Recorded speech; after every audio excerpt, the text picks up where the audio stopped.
Welcome back, everybody, to the Bears Power Plays YouTube channel. Today is Tuesday, January 14th, and I'm back with some NBA action on a Tuesday night. We've got a couple games to look at, a couple player props as well. Before we do that, let's take a look at the recap we had on Monday night. Currently 1-0. Anthony Edwards scored 40-plus points going up against the Wizards. A lot of that in the second half. I think 30-plus of it had 12 at the half. Didn't look good. Did not look good at the half, but came out of the third quarter, back-to-back buckets. Felt pretty confident with 17 with like 10 minutes left, and then he poured it on middle of the third quarter and into the fourth quarter. So he's put up another big game for the Timberwolves to get that win, and kind of a close game going up against the Wizards. The other play is the over 234.5 between the Rockets and the Memphis Grizzlies. The mistake I made in this game was I should have took the Memphis Grizzlies on the money line. I talked about in the breakdown. I thought they were going to get revenge for the loss it just took against the Rockets. Currently, it's 94-84, very late in the third quarter, maybe 20 seconds left. So the over is technically still on pace, but I think the better play would have been Memphis money line. So hoping that we go 2-0. Like I said, it's right on the edge right now for the over-under. So hopefully we get the over 234.5. We can go 2-0.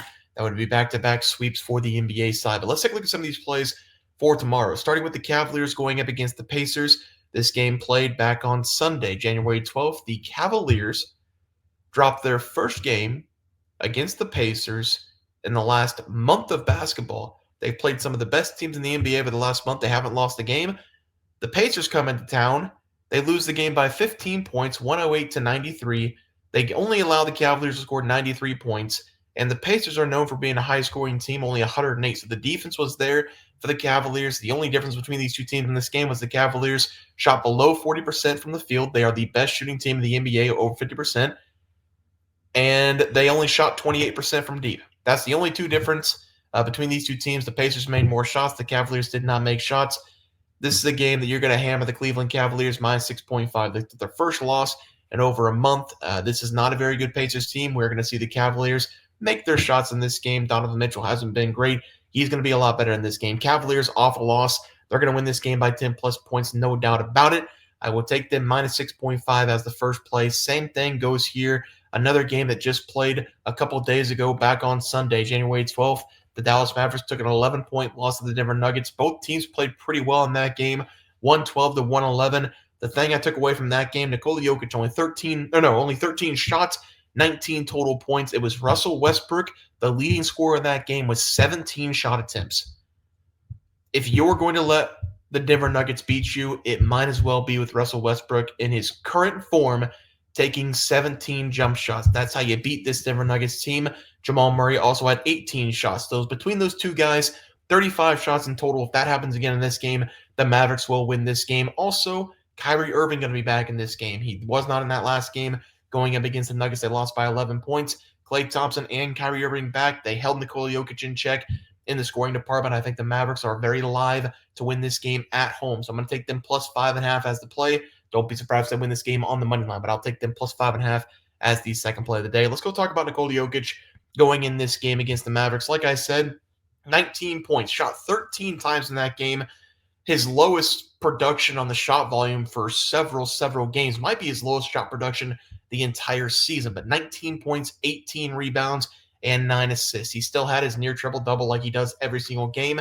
His assists is what I'm going to take in this game, over 9.5. I do think there's going to be some open people in this game going up against the Mavericks. And I do think he's going to be double-teamed in this game, and they're not going to let him shoot in the paint. We saw the last game. He had to make the right passes to his teammates, but he was passing to Russell Westbrook for a lot of his shots, and Russell Westbrook, not the best shooter in the world. So I do think Nikola Jokic is going to try to look for some other people, and maybe MPJ in this game or Jamal Murray. I think he's going to go over 9.5 assists. He has had double-digit assists in 2 of the last 3 games, 15 assists in the last game going up against the Nets, dropped a triple-double and 35 points in that game. So Nikola Jokic is the best player in the NBA. I think it's by a pretty wide margin. I don't care what anybody says. He is the most impactful player for any team this season. I will take him over his total assists. I think he gets the triple-double tonight going up against the Mavericks. Even though I do think the Mavericks probably win the game, I think Nikola Jokic gives himself a triple-double. And for the last player prop of the night, we're going to go take a guy, my golden goose from last season, only taking him about 1 or 2 times this season. Going to go over 21.5 points. I like what I've been seeing with CJ McCollum, especially with Zion Williamson back. He scored 23 points, 38 points, had a bad game against the Celtics, played 38 minutes, only 13 points, but he has been taking a lot of threes. this season in general. He's been a three-point shooter the entire season, and he's been taking a lot of jump shots over the last several games as well because Brandon Ingram has been out. CJ McCollum over 21.5 points. Could be 22.5, maybe 23.5, but his total on the season is 22.4. So I'm gonna think it's going to be 21.5. Going up against the Chicago Bulls, the Bulls coming off that tough loss going up against the Kings. They are not a good defensive team. They are bottom 10 this season in perimeter defense. They are bottom 3 this season in paint defense. I think CJ McCollum will make them pay on the inside and on the outside. I'm going to take his over 21.5 points as the final play of the day. Let's go take a look at the NBA recap. We are going to be taking the Cavs minus 6.5 both these games on a back-to-back kind of. Both teams have had a couple days off, but it's the same team back-to-back days that they play. Cavaliers coming off of a loss. They're not going to lose this game. They're going to win this one by double-digit points.